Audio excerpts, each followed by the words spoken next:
नमस्कार, मी जान्हवी सावंत. सर्व प्रेक्षकांना जय महाराष्ट्र. आणि आता बातम्या पाहूया सविस्तररित्या. बातमी आहे शरद पवार यांचा भाऊ प्रताप पवार यांच्या संदर्भात. शरद पवारांच्या भावाबद्दल गंभीर आरोप करण्यात आलेले आहेत. कोविड घोटाळ्याचे प्रताप पवारही लाभार्थी असल्याचे आरोप किरीट सोमय्या यांनी केलेत. प्रताप पवार हेही कोविड घोटाळ्याचे लाभार्थी आहेत असे आरोप किरीट सोमय्या यांच्याकडून करण्यात आलेले आहेत.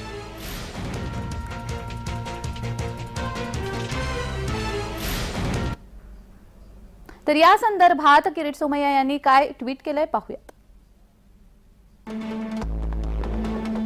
शरद पवारांचे बंधू प्रताप पवार कोविड घोटाळ्याचे लाभार्थी आहेत. सिरम इन्स्टिट्यूटने प्रताप पवारांच्या कंपनीला 435 कोटी दिले. चौकशीसाठी कॉर्पोरेट व्यवहार मंत्रालयाकडे तक्रार करण्यात आली. प्रताप पवारांच्या कंपनीवर सिरम इन्स्टिट्यूट मेहरबान का आहे असं ट्विट किरीट सोमय्या यांनी केलंय.